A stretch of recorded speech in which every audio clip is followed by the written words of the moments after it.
Classes, continue answering our handouts. Let's go to problem number 4. Okay, so 4 onwards, turuan ko ng mga class kung paano magsagot ng mga short problems, no? Gagamitin natin dito T-accounts, pero pakita ko na rin muna yung journal entries. Pero take note sa board exam, syempre, hindi mo na kailangan i-journalize yan. Okay? Let's go to number 4. On November 19, 2021, Mika Company, a Philippine company, ordered merchandise from X company for 31,800 pounds. The merchandise was delivered on December 18, 2021. The invoice was dated December 2, 2021. The shipping date, FOB shipping point. The company paid the invoice on January 28. The spot rates for a pound on the respective dates, spot rates yun yung mga exchange rates. Okay, so given, actually maraming dates na binigay sa ating class. And yung tanong dyan, what amount will affect profit or loss in 2021? Okay, meron tayong November 19, sa given and then meron, yun yung nag-order, tama? Nag-order November 19, na-deliver December 18, na-ship December 2, binayaran January 28. Okay? So class, first na gagawin mo dito, kapag a short problem sa Forex, tingnan mo muna kung buyer ka or seller. Okay? Buyer or seller. Bakit sir? Kasi pag buyer ka, meron kang accounts payable. Pag seller ka, meron kang accounts receivable. Tama? In this case, nakalagay, a Philippine company ordered. Ibig sabihin, buyer ka dito. Tama lang? And yung next naman class, kailan natin i-record yan? Sabi dyan, FOB shipping point, alam natin sa FAR, kapag FOB shipping point, pag na-ship, pwede mo nang i-record yan. So, ibig sabihin, yung important sa atin is the December 2, 2021. Got it? Okay, so ganito gagawin ko dyan class. So, problem number 4, December 2, ito yung journal entries. Okay, so December 2, ay ko 12/2, 2021, okay. The spot rate or the exchange rate is 76.15. Nakita mo yan? 76.15. So gagawin ko dyan class, 31,800 pounds times 76.15. You should get 2421,570. Debit inventory, credit accounts payable, 2421, okay, 570. Alright, so gagawin ko dyan, meron akong T-account, okay, for accounts payable. Meron akong 2421 sa credit, 570. Okay, so December 31, 2020 pa na. December 21. Okay, December 31, yung rate natin is 72.35. So we know, at the end of the year, kailangan co-convert natin yan, okay? Ang rate dyan is 72.35. Class, multiply natin 31,800 pounds. Okay, 31,800 times 72.35. Nakita nyo yung, or na-compute nyo yung 2,300, 730. Kuha nyo yan. So, dito ko lalagay sa T-account natin yan. 2,300, 730. Ulitin ko. 31,800 times 72.35. 2,300, 730. Got it? Okay, so class, ganito gagawin ko dyan. Since yung accounts payable ko, from 2421, naging 2300. Tama ba bumaba siya? Bumaba yan, tama? So, solve for x. Minus natin yung dalawa na yan. Minus 2421. Ulit, 2421, 570. Minus 2300, 730.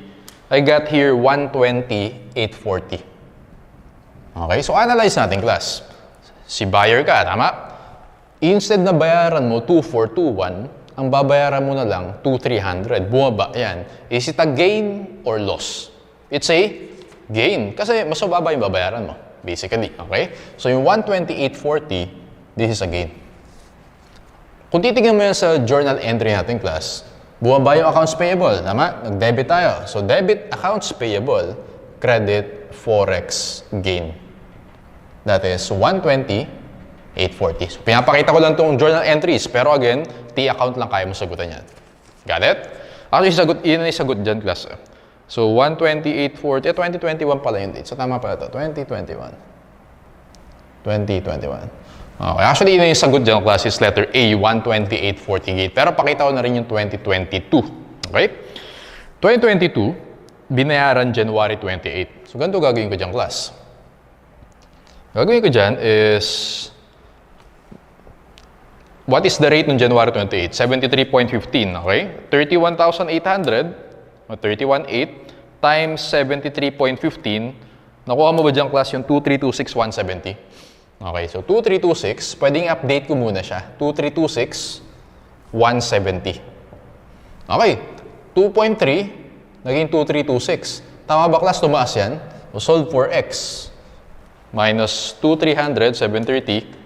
Makukuha mo dyan is 25,440. Okay. So, instead of paying 2,300, naging 2,326. Mas malaki yung babayaran natin. Is it a gain or loss? Loss yan kasi buyer tayo eh. So, gagawin ko dyan, January 28, 2022, debit loss. No? For debit forex loss, credit accounts payable, 25,440.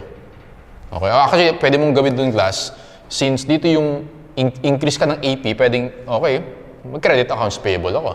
Okay? So, alam mo na agad na loss yun. Kasi pag debit, loss. Pag credit, gain. Okay? So, ayan. And then after that, bayaran na natin si accounts payable. Debit accounts payable, credit cash. Ano yung ending balance natin? 2326, 170. Yan yung journal entry natin. So, after paying accounts payable, 2326, 170. Bayad na yan. So, zero na yung ending balance. So, class, kapag ang tinanong sa atin is 2022, letter C yung answer. Okay? 25440 loss. Leading ko.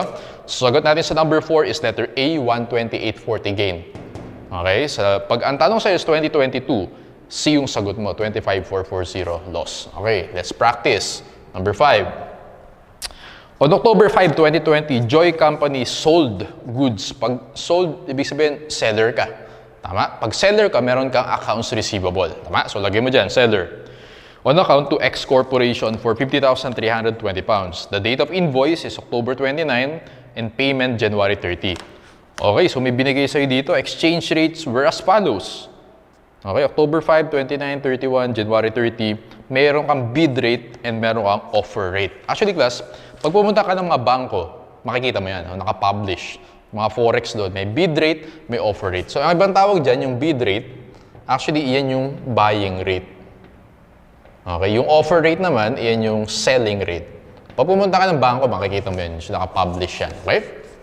Now, ganito yung class. Actually, medyo trick yan. Kasi, alin yung gagamitin mo dyan? Bid rate or offer rate? Okay? So, kapag si seller ka, tandaan mo lang, how much yung willing sa yung bayaran ni buyer? Okay? So, kapag si seller ka, ito gagamitin mo. Kasi yun yung willing ibayad sa'yo ni buyer. Okay? So, in this case, bid rate yung gagamitin natin. Pwede mo nang i-ignore si offer rate.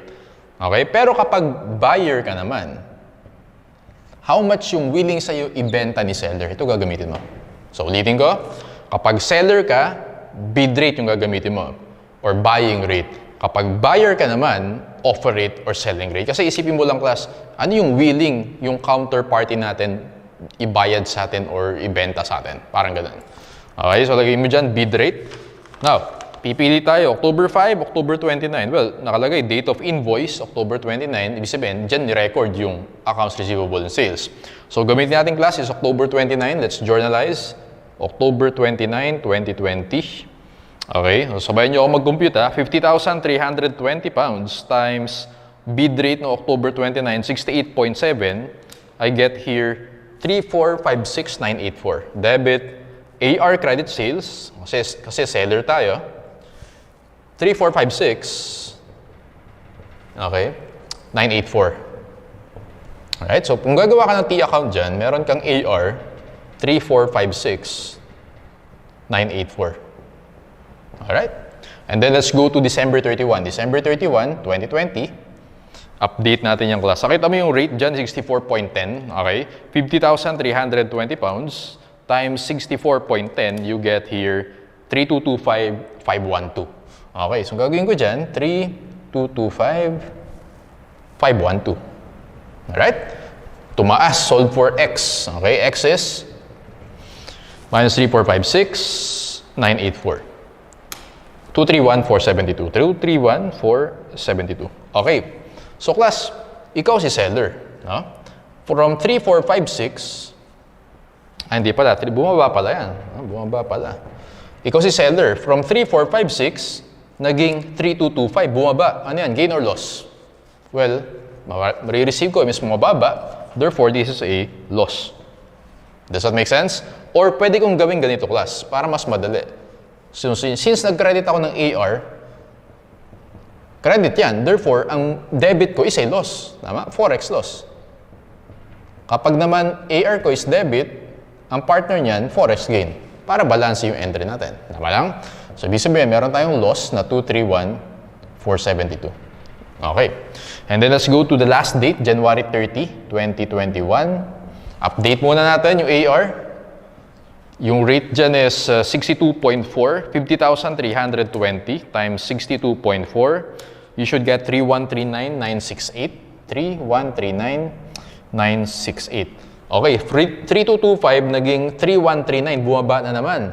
Alright, so solve for x, 3225, 512. Nakuha ko dito class is 85,544. 85,544. So instead of receiving 3225, ang marireceive na lang natin is 3139. Since tayo si seller, loss sa atin yan.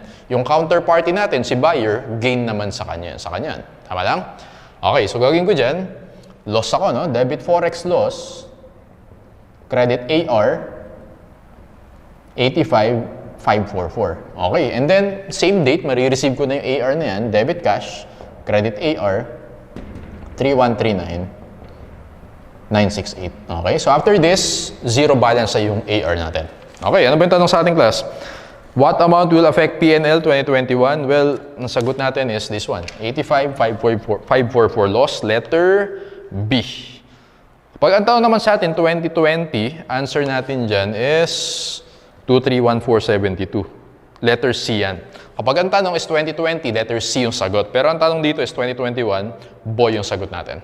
Okay? Now, for number 6, huwag na tayo mag-journal entry. No? Kasi kaya naman natin ang T-account eh. Tama lang? Pinakita ko lang yung journal entry sa inyo para mas ma-appreciate nyo yan. Now, gagawin ko, dito tayo. Number 6, T-account na lang gagawin natin.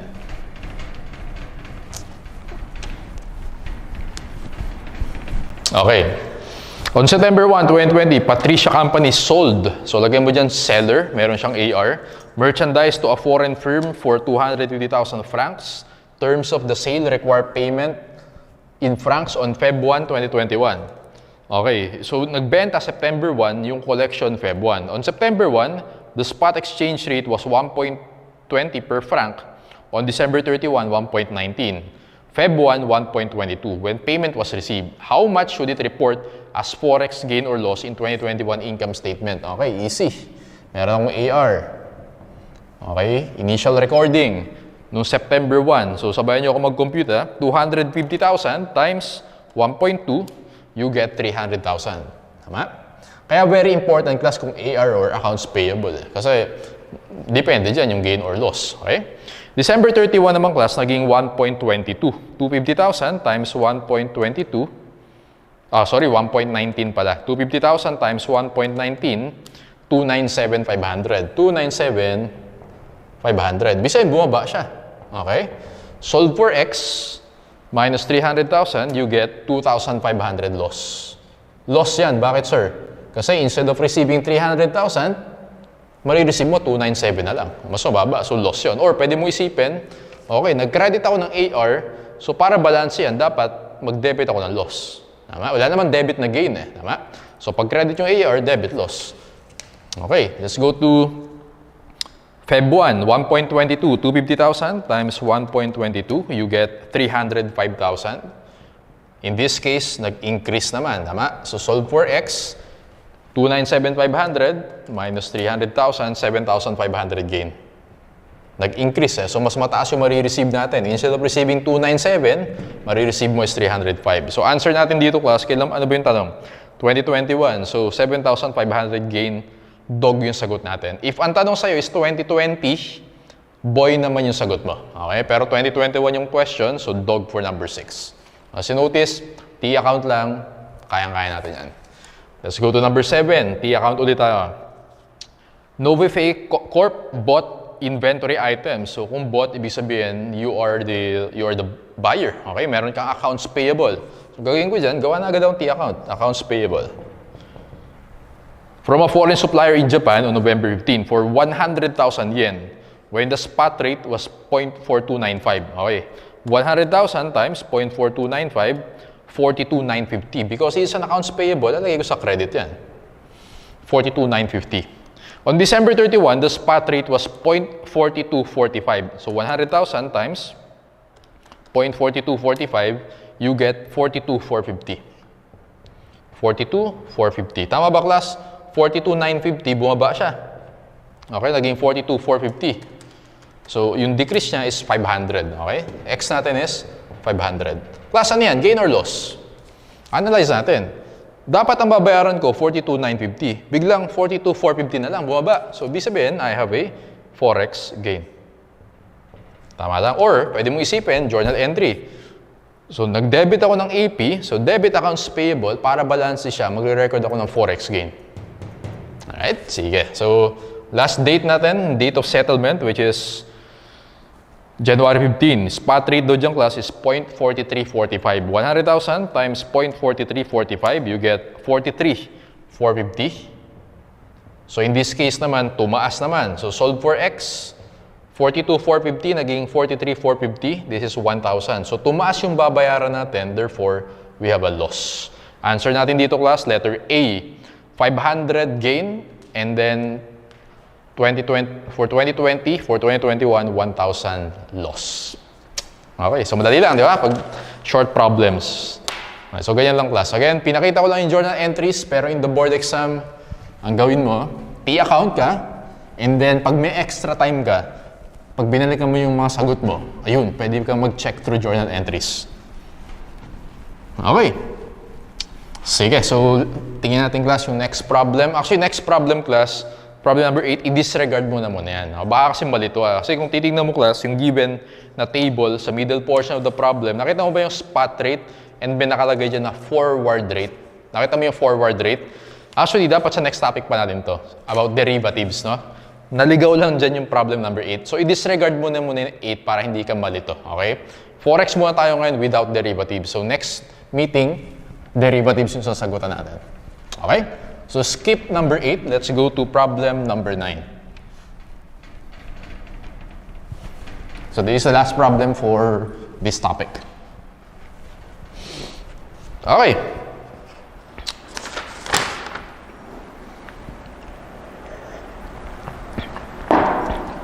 Question is, how much is the cumulative translation adjustment for 2021? Translation, ito siya.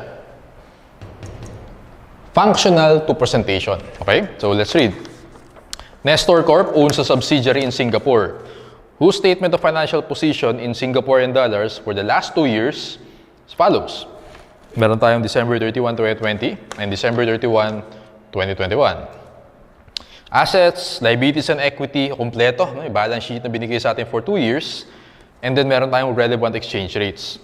January 1, 2020, December 31, average, and September 12. It formed the subsidiary on January 1, 2020. So, ibig sabihin, 2 years pa nag-ooperate yung company.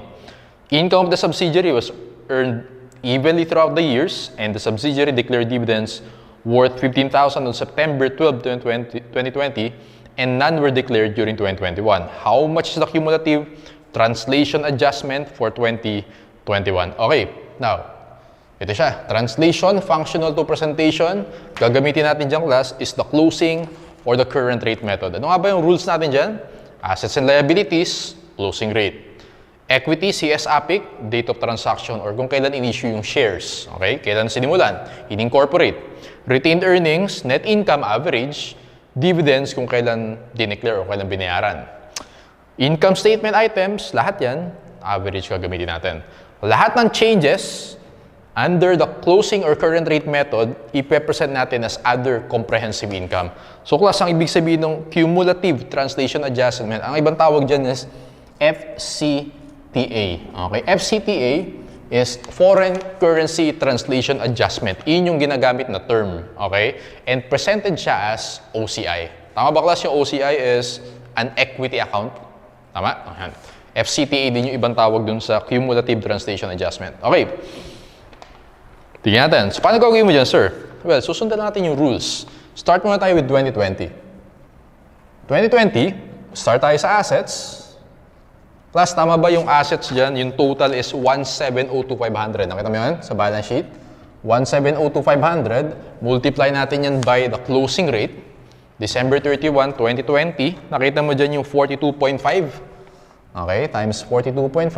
Let's compute. 1,702,500 times 42.5. You get 72356.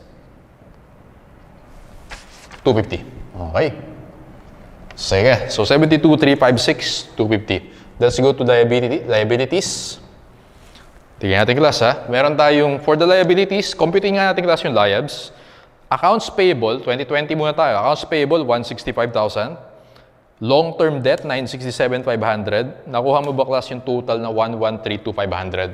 So, 1,132,500. Multiply natin by the closing rate. So, again, assets and liabilities are translated using the closing rate. 42.5, that is times 42.5, you get 48,131, 250. So, class yung liabilities and equity, gawin kong parenthesis, no? Ibig sabihin credit. 48,131, 250. Okay. Doon naman tayo sa common stock. CS natin, kailan ba in-incorporate yung class? Well, nakalagay, i-form the subsidiary on January 1, 2020. CS APIC, date of transaction. So, January 1, 2020 is 45. Okay, CS natin dyan is 345,000 times 45. 345,000 times 45, you get 15,525,000. Okay, credit ha. So, parenthesis ko nilagay. And then, yung last item dyan class, retained earnings. Sa retained earnings, yung dalawang components yan, net income and dividends. Okay? So now, compute natin class how much yung net income. Well, binigyan tayo ng retained earnings sa given. Pero since kakasimula pa lang nung company, January 1, wala pang beginning balance yan. Diba? Nakita mo dyan class, may retained earnings ending balance na 225,000. This is for 2020. Okay? So, ibig sabihin, and then nag-declare ng dividends. 15,000 on September 12. So, lalagay ko dito yung dividends. Solve for X, net income natin dyan is 225,000 plus 15,000, you get 240,000. Nakuha niyo yung class, so this is our net income. So, ang ginawa ko lang, T-account ako ng retained earnings, zero beginning balance kasi kakastart pa lang ng company. And then, meron kang dividend sa 15, may ending balance ka. Therefore, yung X natin is the net income, 240,000. Okay, so gagawin ko dito, ihiwalay ko yan. Meron akong net income na 240. And sabi ko dito, class, yung net income, average rate yung gagamitin natin. What's the average rate for 2020? Uy, di binigay. Ay, hindi, binigay pala. 43.75. Oh, binigay pala. 43.75. Okay, 240,000 times 43.75. 10.5 ulit. 240,000 times 43.75. 10.5 million. Because net income yan, credit yan. 10.5 million. Dividends, 15,000. Times, kailan nag-declare ng dividends?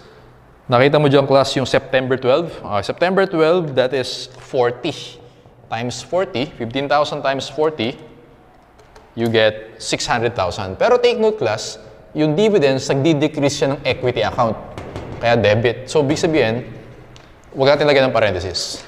Okay? So, ayan. Na-translate na natin. Kaya lang hindi balance yan. No? Meron tayong balancing figure dyan. Ang tawag natin sa balancing figure is FCTA. And FCTA is an OCI account. So, paano gagawin mo dyan, sir? Ang gagawin ko dyan, since yung accounting equation natin is assets equal to liabilities plus equity, tama, ito yung credit side. Ito yung credit, ito yung debit, yung assets. So, ibig sabihin, ito yung debit natin. Tama? Ito, yun yung credit. So, add natin lahat ng credit. 48,131,250 plus 15,525,000, okay, plus 10.5 million, minus 600,000, minus to kasi nagdi-decrease yung dividends on retained earnings. 73,556,250. This is 73,556,250. So, ito yung credit, tama ba? Ito yung debit natin. So, kung titignan mo yung accounting equation natin, yung asset natin is 72,356,250. Yung credit side natin, 73,556,250. Okay. Now, paano yan magbabalanse? So, minus natin. 73, 72, 356, 250. Okay, 1.2 million. Tama? So, para magbalanse yan, mag-i-increase tayo sa debit na 1.2 million. Got it? So, para maging 73,556,250. Okay? So, it means meron tayong i-record dito class na FCTA. Ito yung OCI natin na 73,556,250. Debit or credit? Debit para magbalance yan. Kung ayaw mo ng accounting equation, edi mag-T-account tayo. So, ganito gagawin ko dyan. FCTA. Okay? May FCTA tayo. Debit. Lagay natin. Ay, hindi pala 73. Ito pala, 1.2 million. 1.2 million. 1.2 million na debit. Okay? So, it means, kung may debit ka na 72,356,250, may credit ka na 73,556, paano yan magbabalanse? Kailangan mag-record tayo ng FCTA na debit. Ayun, no? 73,556,250. So, pag nag-T-account tayo, meron tayong balance ng FCTA, 1.2 million. Okay. Isa pa, para ma-master nyo. Let's go to 2021. Okay? So, 2021, after this, okay na yan. Kayang-kaya nyo na yan. Assets ulit tayo. Okay? Assets natin 2021, nakita mo dyan class, 1717,500. 1717,500, multiply natin by the closing rate, December 31, 2021, 47.5. Okay, 1717,500 times 47.5, you get 81,581,250. Okay, let's go to the liabilities. Add natin yung liabilities class. Meron to 25,000 na accounts payable. Long-term debt is 855,000. You should get 1,080,000. So total liabilities 2021, 1,080,000. Closing rate pa rin, 47.5 times 47.5, you get 51.3 million. Since liability yan, lalagyan ko ng parenthesis, credit. Let's go to equity. Meron tayong common stock. Common stock is always date of transaction. So, gagayahin lang natin to. 345,000. Exchange rate nung in-incorporate yung subsidiary na yan, 45. 15,525,000. Same lang. Okay? Let's go to retained earnings. Ngayong class, yung retained earnings, iba-iba na yung components yan kasi meron kang net income nung year 1, 2020. Okay? Meron ka rin net income nung year 2, 2021. Okay?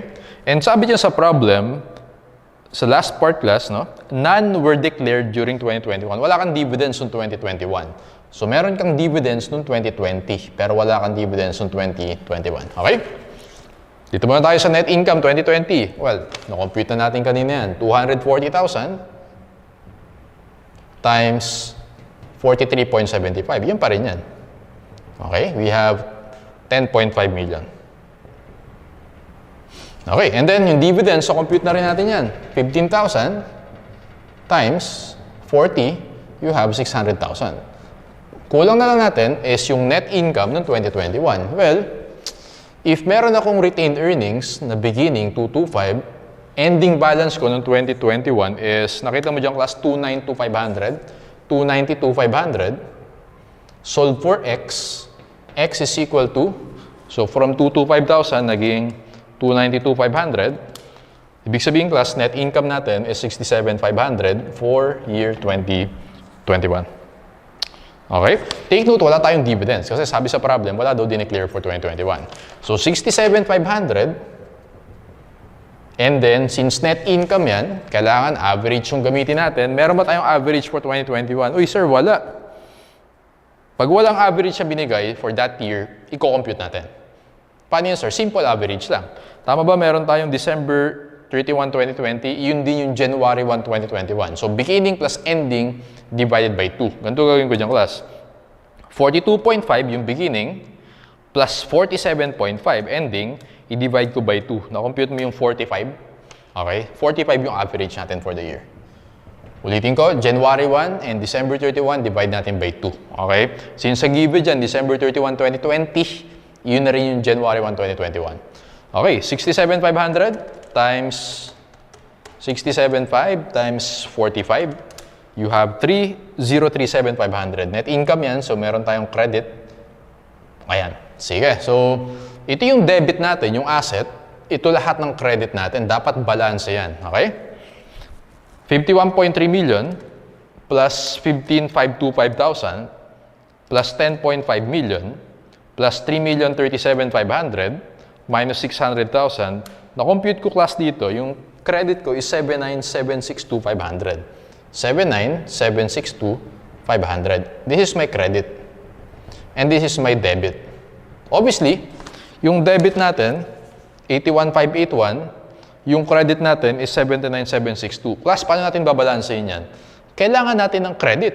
Dagdagan yung credit. So, tingnan natin yung difference. Minus 81,581, 250.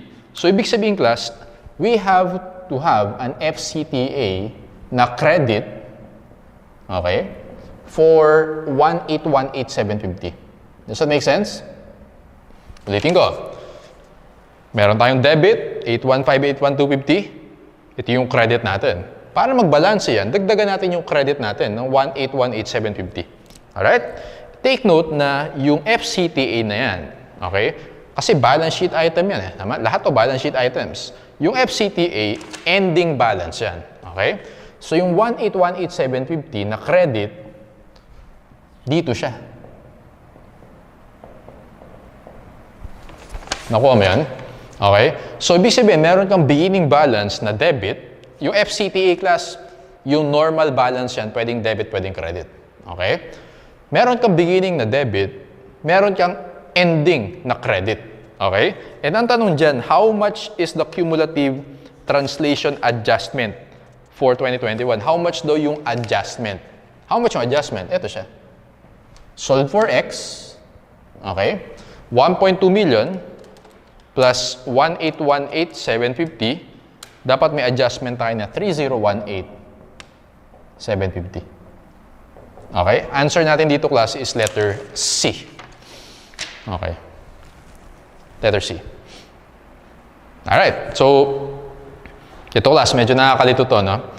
Yung 3,018,750, ito yung change during the year. Tama ba yung change? Tama lang. Sa journal entry natin, meron yung beginning, meron kang ending. Ibig sabihin, yun yung change. Saan pupunta yan? Pupunta yan sa Statement of Comprehensive Income. Tama lang? Parang, isipin mo, para lang siyang ibang OCI items. For example, revaluation surplus. Di ba yung revaluation surplus na na-recognize natin during the year, pupunta ng Statement of Comprehensive Income yun, tama? Yung change, okay? Ngayon, yung ending balance doon, yun yung nasa equity. So in this case, class, yung 181,850, yun yung nasa equity. Okay? Yung ending balance, again, equity. Yung change, yun yung nasa Statement of Comprehensive Income. Parang ibang OCI items, ganun lang din siya. And tatandaan mo, yung balancing figure natin, okay? Yung balancing figure, yun lagi yung ending balance natin. As you notice, yung ginamit natin sa 2020, yun agad. 1.2 million, okay? Yung nakuha natin dito, yun agad sa ending balance, 181,850. Okay? Tandaan mo, yung makukuha mo dito sa ginawa natin, hindi iyan yung change. Iyan yung ending balance. Okay? Para maalala mo, since balance sheet items yung ina-analyze natin dito, dapat yung balancing figure dyan is also a balance sheet item. Okay? It means dapat ending balance siya or as of balance siya. Gets? Okay. Kasi class, malilito ka dyan eh. Meron kasi sa choices yung A, 181,850. Okay? Take note, ang sabi dyan, how much daw yung adjustment for 2021? Ito yung adjustment, 301,850. Pag ang tinanong sa problem, how much yung FCTA na nasa equity or nasa balance sheet, ang sagot mo is letter A. Got it? Okay. Pag change or translation adjustment, 301,850. Pag balance, 181,850. Ayan. So that's your answer for number 9. Okay. Tapusin natin to, class. Let's go to the theory questions. We have 10 items lang for theory. Mabilis lang to.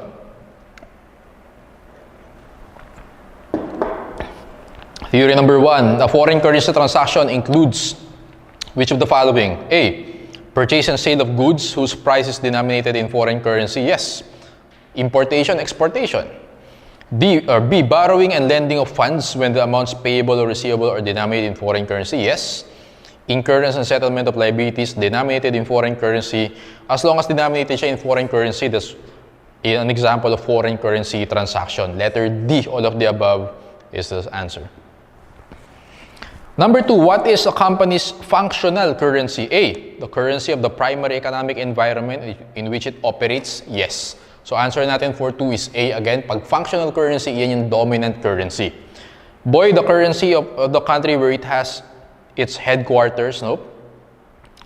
The currency in which it, actually yung B, pwede mo tawagin na local currency yan, okay? Local currency.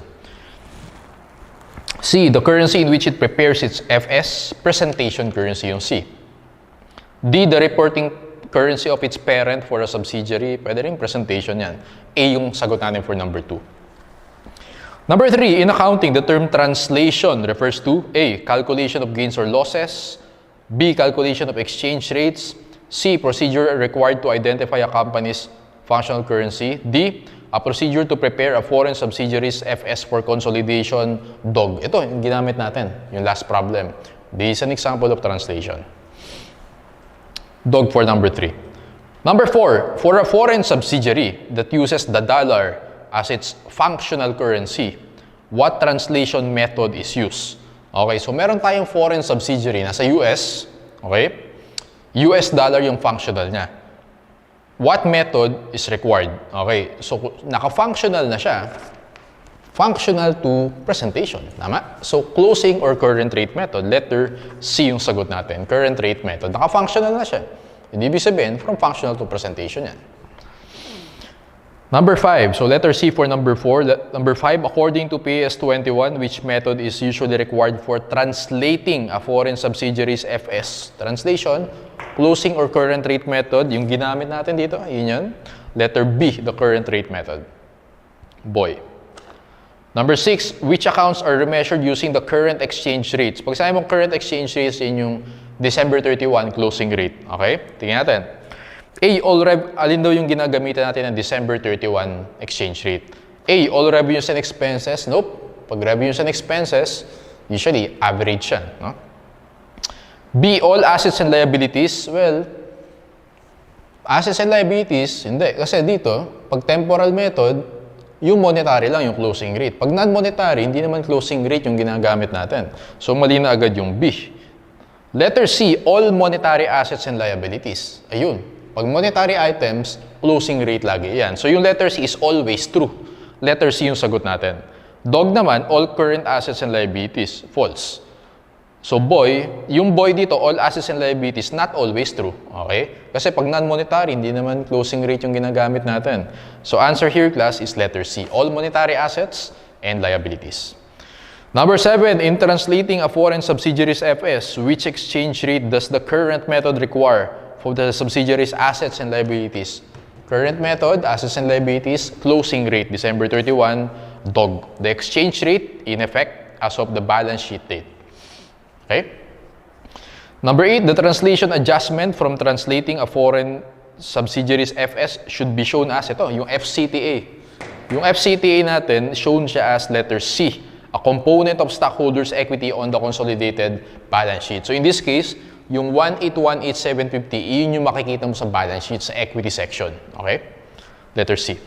Number 9, which of the following statements is incorrect? A, a foreign currency is a currency other than functional currency. Yes. Tama yan. Boy, functional currency is the currency of the primary economic environment. Yes. C, an entity is required to present the FS using the functional currency. False. Okay? Ang tawag dyan, presentation currency. So, false yung C. C yung sagot sa number 9. Dog, presentation currency is the currency in which the FS are presented. Correct. Last item. How is the disposition of the translated gain or loss reported on the parent company's FS? For example, class, yung subsidiary binenta mo, dinispose mo, okay? Merong FCTA yun, tama? So, paano gagawin mo dun? Actually, kahit ibenta mo siya, presented pa rin siya as OCI, alright? I-reclassify mo lang, pero OCI pa rin siya. So, dog yung sagot dito, other comprehensive income. Okay? So, FCTA siya dati. Pag binenta mo, i-reclassify mo lang into another comprehensive income, okay, item. Pero OCI pa rin siya. Okay? For number 10, it's dog. Okay? Or letter D. Okay, class. So, that's the end of our discussion for Forex. Next meeting, derivatives tayo. Actually, related pa rin sa Forex yun, kaya inuna ko to. So, ayan. Sige. So, let's see you next meeting.